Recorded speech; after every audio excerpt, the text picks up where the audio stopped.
नमस्कार. आरो स्टोरी मराठीमध्ये आपल्या सर्वांचे स्वागत आहे. आज आपण ऐकणार आहोत एक प्रेमकथा, अभिजात. भावनाआड लपलेलं प्रेम.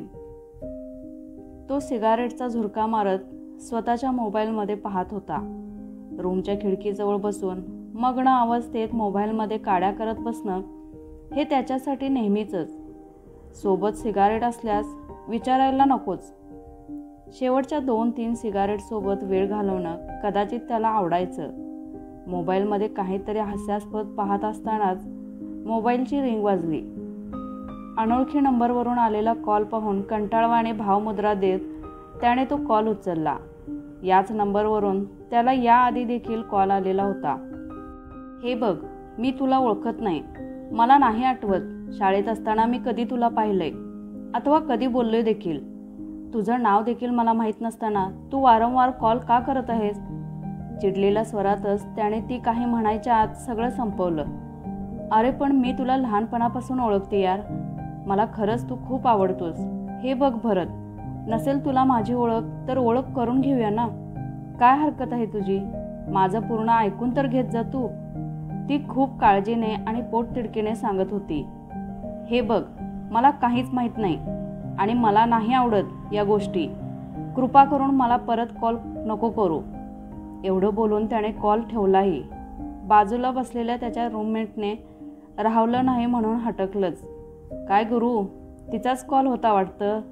अरे बघ तरी कोण आहे तुझी प्रेमवेडी. आम्हाला राव एक गर्लफ्रेंड मिळत नाही आणि तू आहेस की एक से बडकर एक मुली मागे असूनही भाव देत नाहीस. तुझं काही समजतच नाही यार. भरतने हातातली सिगारेट विझवत मोबाईल बाजूला ठेवला. ए भाऊ, हे असे कॉल माझ्या गावाकडच्या मित्रांचे चाळे असतात आणि ते मला चांगलं माहीत आहे. हे लोक माझी फिरकी घेण्यासाठी काहीही करतात. माझ्यासाठी नवीन नाही आहे. स्वतःच्या गर्लफ्रेंडला सुद्धा माझी फिरकी घेण्यासाठी हे असे नवनवीन फंडे आजमावत असतात. हे सोड, उद्याच्या परीक्षेचं काय करायचं बोल. एवढ्यावर त्यांचा विषय संपवून दोघे परीक्षेच्या तयारीला लागले. परीक्षा संपल्यावर भरतने गाव गाठलं.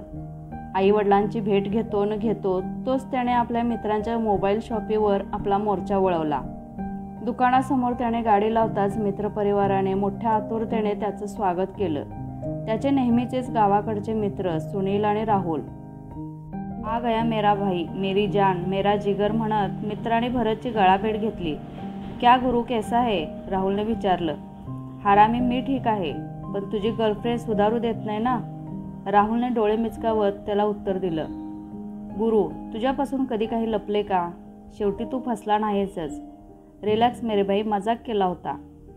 अरे ही माझी नवीन गर्लफ्रेंड आहे. तिला सहज तुझ्याबद्दल सांगितलं. तुझे किस्से, तुझ्या सर्व जुन्या नव्या गोष्टी. ती म्हणाली कोणता मुलगा मुलीच्या प्रेमजाळात नाही अडकत, शक्य नाही. म्हणून तिची खात्री होण्यासाठी हा आटापिटा केला यार. बाकी काही नाही. पण भाई, ती खूप इम्प्रेस झाली हां तुझ्या या वागण्यावर. ती तुला भेटायचं बोलते. बोल, कधी प्लॅन करूया भेटायचा? त्याचं बोलणं ऐकून भरतने काहीशी नकारार्थी मान हलवत राहुलच्या पाठीवर चापट मारली. काय रे शहाण्या, तुला काही दुसरे काम नाही का माझी फिरकी घेण्याशिवाय? हे नेहमीचंच आहे तुझं. मी काही भेटणार नाही आहे. चल बाय, उद्या भेटू. एवढं बोलत भरतने त्याची बाईक काढली आणि बाईक चालू करत त्याने मित्रांचा निरोप घेतला. दुसऱ्या दिवशी त्याच ठिकाणी मित्राच्या दुकानावर सुनीलशी गप्पा करत असताना राहुलचा फोन आला. भरतने फोन उचलताच तिकडून राहुल मोठ्या उत्साहात सांगत होता. भाई, मी गणपतीच्या देवळावर आलोय. तू इकडे ये लवकर, काम आहे. भरतने त्याचा पुढचा प्लॅन ओळखत नकार दिला, पण राहुल काही ऐकण्याच्या मनस्थितीत नव्हता. त्याने सुनीलजवळ निरोप दिला की तू भरतला काही करून तिकडे घेऊन ये. एवढं बोलून त्याने फोन ठेवला. सुनीलच्या आग्रहास्तव भरत राजी झाला, पण त्याची मनोमन तशी इच्छा मात्र नव्हती. नाईलाजास्तव तो सुनीलच्या मागे त्याच्या बाईकवर बसला. सुनीलला थोडं चिडतच भरत बोलू लागला. हे बघ यार सुनील, हे तुम्ही काय चालवलंय यार? मला नाही आवडत कोण्या अनोळखी मुलीला भेटायला. तुम्ही का मागे लागलाय माझ्या? ती त्याची गर्लफ्रेंड आहे. मला का भेटायचं आहे तिला? मला हेच समजत नाही. आणि वरून साल्या तू देखील त्या राहुलचं ऐकतोस. तुमचं काय चालू आहे नेमकं? सुनील त्याला हसतच म्हणाला. भावा, चिडू नको यार. त्याची गर्लफ्रेंड माझी पण चांगली मैत्रीण झाली आहे. ती चांगली मुलगी आहे. आपण जवळचे मित्र आहोत ना, म्हणून तिला भेटायचं आहे तुला. ती फक्त तुझं नाव ऐकून आहे. ती तुला भेटण्यासाठी खूप उत्साही आहे. मित्रा, बघ तरी राहुल्याने कसली भारी पोरगी पटवली आहे. खरंच काय दिसते यार ती. राहुल्याने नशीब काढलं. सहज पटत नाहीत अशा मुली. त्याला कशी पटली देव जाणे यार. असं बोलत बोलत एव्हाना दोघे त्या जागी पोहोचले देखील. राहुल आणि ती देवळाच्या बाजूला एका झाडाच्या वट्ट्यावर गप्पा मारत बसलेले होते. तिने फिकट पिवळा पंजाबी रंगाचा ड्रेस घातला होता. सुनील म्हणत होता तशीच होती ती. सुंदर, हो, अगदी निरागस, देखणी, गोऱ्या रंगाची, कोणालाही भुरळ पडेल अशीच होती ती. राहुल पण देखणाच. दोघांची जोडी छान दिसत होती. प्रेमी जोडपं त्या झाडाखाली हसताना खूप छान दिसत होतं. दोघांनी बाईक बाजूला लावत त्यांना बघून हात केला. सुनील बाईकवरून उतरत तिला म्हणाला, हा बघ, हा भरत, हमारा हिरो. आणि भरत ही आपली बहिणी बरं का. राहुल सरांची आन बान शान. तिने लाजत खाली मान घातली. राहुल पुढे सरकत म्हणाला, पाहिला का, हा माझा मित्र.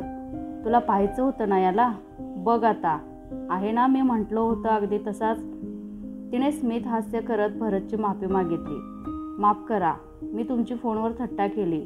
मी खरं तर तसं नको करायला होतं, पण तुमच्याबद्दल राहुलने सांगितलं आणि मला राहवलं नाही. परत एकदा माफी मागते. भरत तिला थांबवतच म्हणाला, जाऊ द्या, त्यात माफी कसली, चालत राहतं. माझ्या मित्रांचं नेहमीचंच आहे. एवढं बोलून 5-10 मिनिटे गप्पा करून भरतने तिथून पाय काढला. सुनीलला घेऊन त्याने आपला मोर्चा चहाच्या टपरीकडे नेला. तिच्या सौंदर्याच्या प्रशंसेतच त्याने तो चहाचा ग्लास रिकामा केला. 5-6 दिवस झाले. भरत आपल्या घरात TV पाहत होता. अचानक त्याच नंबरवरून तिचा कॉल आलेला पाहून भरत थोडा हवालदिल झाला. त्याने तिचा कॉल उचलला. तिने थोडंसं संकोच करतच विचारलं, हाय भरत, कसा आहेस? तुला वेळ आहे ना बोलायला? हो बोल, मी ठीक आहे. आणि तू? भरतने तिला उत्तर दिलं, अरे काही नाही, मी पण ठीक आहे. सहजच कॉल केला. म्हटलं तू आहेस की गेला तुझ्या कॉलेजला? भरतने थोडं विचार करतच तिला उत्तर दिलं, राहुलने नाही सांगितलं का? मी तर इथंच आहे. अजून 5-6 दिवसांनी जाईन मी. तिने राहुलचा विषय बाजूला करत त्याला भेटण्याची इच्छा दर्शवली. भरत थोडा विचारपूर्वकच म्हणाला, मला का भेटायचं आहे तुला? अच्छा, राहुलचं आणि तुझं भांडण झालं की काय? मी सांगतो राहुलला, काळजी नको करू. ती थोडी चिडक्या स्वरातच म्हणाली, हे बघ भरत, राहुलचा विषय नाही आहे. माझं भांडण पण नाही झालं त्याच्याशी. माझं खूप महत्त्वाचं काम आहे तुझ्याजवळ आणि तू प्लीज भेट मला एकदा. नाही नको म्हणू. जाण्याआधी एकदाच भेट. अत्यंत महत्त्वाचं बोलायचं आहे. भरतला नेमकं काही समजत नव्हतं. राहुलचं आणि हिचं कदाचित काहीतरी बिनसलं असावं, म्हणून ही काहीतरी त्याच्याबद्दल बोलणार असावी, म्हणूनच भेटायला बोलवत असेल, असा समज भरतचा झाला. त्याने तिला होकार दिला आणि उद्या तिच्या घरी कोणी नसल्याने तिने त्याला घरीच भेटायला बोलावलं. हे भरतच्या न समजण्यापलीकडची गोष्ट असतानाही त्याने होकार दिला. दुसऱ्या दिवशी त्याने हे सगळं सुनीलला सांगितलं. राहुल आणि तिच्यात कदाचित भांडण झालं असावं, म्हणून तिने बोलावलं आहे. आपण जाऊन बघूया ती काय म्हणते. एवढं बोलून त्याने सुनीललाही सोबत घेतलं. दोघेही तिच्या घरासमोर आले. गाडी बाजूला लावत त्याने तिच्या घराचा दरवाजा वाजवला.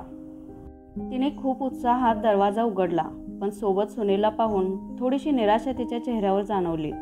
तरीही तिने खूप प्रेमाने दोघांचे शब्दाने स्वागत केले. अरे सुनील, तू पण आहेस? या ना दोघे. बरं झालं दोघेही आलात. तिने दोघांनाही सोप्यावर बसवलं आणि दोघांना पाणी आणण्यासाठी ती स्वयंपाकघरात गेली. दोघांच्या नजरा मात्र बाजूच्या खुर्चीवर बसलेल्या तिच्या बहिणीकडे जाताच तणावपूर्ण झाल्या. ही तिची मोठी बहीण. दोघी बहिणी एकमेकींना जीवाभावाच्या मैत्रिणीप्रमाणेच होत्या. दोघीतली कुठलीच गोष्ट एकमेकींपासून न लपलेली. त्यामुळे आज तिची बहीण तिथे निवांत मोबाईलमध्ये डोकं घालून बसलेली होती. तिच्या बहिणीने भरतकडे पाहत स्मित केलं, तू भरत असणार रे? हल्ली आमच्या छोटीच्या तोंडून खूप ऐकायला मिळालं तुझ्याबद्दल. राहुलपेक्षा जास्त ती तुझंच नाव घेते. हां, आणि तिच्या बहिणीने हसत परत आपलं लक्ष मोबाईलमध्ये वळवलं. सुनीलने भरतला चिमटा काढत खुणावलं. हळूच तो पुटपुटला, भरत आहेच आमचा असा, कोणीही नाव काढतं त्याचं, आता तू पण काढशील. एवढं बोलून त्याने भरतकडे पाहत हळूच डोळा मारला. कदाचित तिच्या बहिणीच्या ते लक्षात देखील आलं. तेवढ्यात पाण्याचे 2 ग्लास घेऊन ती आली. पाणी घ्या. बरं चहा घेणार की कॉफी? भरत तुला काय आवडतं? मध्येच तिला थांबवत सुनील म्हणाला, सगळं त्याच्याच आवडीने कर, मला नको हा विचारू. भरत चहा पण नाही घेत आणि कॉफी पण. आता बोल काय करते? तेवढ्यात मोबाईल बाजूला ठेवत तिची बहीण म्हणाली, त्याला छोटीच्या हातचा चहा घ्यावा लागेल आज. आमची छोटी खूप चांगला चहा करते हां. तुला चालत नसेल तर तुझ्यासाठी आपण कॉफी करू. असं म्हणत तिला चहा करण्याचा आग्रह करण्यात आला. ती आत चहा करण्यासाठी गेली. थोड्या वेळात चहा आलाही आणि तो घेत त्यांच्या गप्पा देखील रंगल्या. चर्चा तिच्या फोटोग्राफीच्या आवडीबद्दल चालू होती. तिच्या बहिणीने भरतकडे पाहत सांगितलं, भरत एक काम कर, तिने काढलेले काही फोटोग्राफ्स तिने कम्प्युटरमध्ये जपून ठेवले आहेत. जा तुम्ही दोघे जाऊन पहा, ती तुला दाखवेल. एवढं म्हणत तिने तिला खुणावत भरतला घेऊन जाण्यास सांगितलं. भरत थोडा संकोच करतच तिच्यासोबत तिच्या रूममध्ये गेला, जिथे तिचा कम्प्युटर होता. सुनील देखील भरतसोबत निघालेला पाहून तिच्या बहिणीने त्याला खुणावत तिथेच बसण्यास सांगितलं. सुनील आणि भरत विचारचक्रात फिरत होते. दोघांना काही समजत नव्हतं. राहुलचा विषय मध्येच निघालाही 1-2 वेळा गप्पा करताना, पण त्या दोघींनी तो मुद्दाम टाळला होता. ती आतमधल्या रूममध्ये तिने काढलेले काही फोटोग्राफ्स भरतला दाखवत होती, पण तिचं पूर्ण लक्ष भरतकडे होतं. भरत थोडा बेचैन होता. त्याला तिचं असं वागणं बोचत होतं. त्याने न राहून तिला विचारलंच, तू मला नेमकं का बोलवलं आहेस? राहुलचं आणि तुझं काही झालंय का? माफ कर, पण मला तुझं वागणं नेमकं समजत नाही आहे. आता तिचे डोळे भरून आले होते. ती अगदीच मन भरून रडणार असं वाटत होतं. तिने अचानक भरतच्या हाताला स्पर्श केला. तिची भावना जणू तिने त्याला दिली होती, हाताला स्पर्श करून. तिचे डोळे पाणावले होते. ती पाणावलेल्या डोळ्यांना साक्षी ठेवत मनातलं उलगडायला तयार झाली. भरत, मी जे काही सांगणार आहे ते नीट ऐक. गैरसमज असं करत लगेच निष्कर्षाला जाऊ नको. तू समजशील माझ्या भावना. असं म्हणत तिने भरतने सोडलेला हात आपल्या हातात घेतला. भरतसाठी हे सगळं विचारांच्या पलीकडे होतं. त्याच्या डोक्यात मुंग्या आल्या होत्या. काहीच समजत नव्हतं. त्याचा हात जड झाला होता. ती बोलतच होती, भरत, मी आधी फक्त तुझ्याबद्दल ऐकलं होतं, थोडं अनुभवलंही फोन कॉलवरून. परत तुला भेटल्यावर मला काय झालं माहीत नाही, पण मी बावरले. माझा दिवस आणि माझी रात्र मी तुझ्या विचाराने काढत राहिले. माहीत नाही भरत, पण का, कशी, केव्हा, पण मी तुझ्या प्रेमात पडली आहे भरत. खरंच भरत, मी अगदी खरंच तुझ्या आणि फक्त तुझ्या प्रेमाने वेडी झाली आहे. I love you Bharat, I love you so much. असं म्हणत तिनं तिच्या अश्रूंना वाट काढून दिली. ती अगदी लहान होऊन रडत होती. तिच्या निरागस सौंदर्याप्रमाणे अगदी प्रामाणिक. भरत हवालदिल झाला होता. त्याने तिच्या हातातून हात काढत तिला विचारलं, आणि राहुल, ते काय होतं? ते प्रेम नाही? तू काय बोलत आहेस? तुला काही समजत आहे का? Are you okay? हो, ती ओके आहे. त्या दोघांच्या मागून एक विश्वासपूर्ण आवाज आला. तिची बहीण होती ती, सोबत सुनील देखील. सुनीलला कदाचित सगळं समजलं होतं. त्याला बहुधा तिच्या बहिणीने सगळं सांगितलं असावं. सुनील स्तब्ध होता, पण तो देखील तिच्या बाजूने काही बोलण्यासाठी आला होता असं वाटत होतं. तिची बहीण पुढे सरसावत थोरल्या बहिणीच्या अधिकाराने कमी, पण एक मैत्रीण म्हणून काही सांगत होती. भरत, छोटीसाठी राहुल कदाचित या वयातील आकर्षण असावं. ती त्या आकर्षणातून त्याच्याकडे ओढली गेली होती. मला कधीच तिच्या डोळ्यात राहुलबद्दल तिचं प्रेम दिसलं नाही, जेवढी तुझ्याबद्दल बोलताना तिच्या डोळ्यात चमक होती. तिने तुला पाहिल्यापासून, अनुभवल्यापासून वेगळ्या दुनियेत वावर करायला चालू केला आहे. ती एका नव्या अनुभवाच्या विश्वात, आनंदात न्हात आहे. भरत, तिचं खरं प्रेम तिला जाणवलं आहे. मी पाहिलंय तिला, तुझ्या विचारात हरवून जाताना, वेडं होऊन हसताना. तू गैरसमज करून घेऊ नको. तिला फक्त कबुली द्यायची होती तिच्या प्रेमाची, म्हणून तुला बोलावलं होतं. तिची हिंमत होत नव्हती. मीच हिंमत दिली आहे तिला. ती माझी बहीण आहे आणि तिची असह्य तगमग मला देखवली नाही, म्हणून तुला बोलावलं. समजून घे. राहुल माझा मित्र आहे. त्याचं हिच्यावर असणारं प्रेम, त्याचं काय? भरत परेशान झाला होता. सुनीलने भरतच्या पाठीवर हात देत भरतकडे पाहिलं. त्याचं प्रेम? मित्रा, तुझ्याशिवाय जास्त त्याला कोणी ओळखत नसेल कदाचित. त्याचं प्रेम काय आहे मलाही माहीत आहे. यारा किस्मत यूं ही नहीं मिलाती, दो जिंदगी की दास्ता. कभी इश्क समझता नहीं, आजमाते समय. इश्क समझता है, महसूस करते समय. तिच्या डोळ्यात डोकावून पहा मित्रा. तिचे अश्रू तुझ्यासाठी आहेत, त्याच्या विरहासाठी नाही. चुकलेल्या प्रेमाला दिशा दे यार. समजून घे तिला. भरत निशब्द होता. तिच्या स्पर्शात त्यालाही पहिल्यांदाच एका सोज्वळ प्रेमाची अनुभूती झाली होती. तिचे ओघळणारे अश्रू भरतला जुलमी नजरेने गयावया करत, भावना ओल्या करत काही सांगत होते.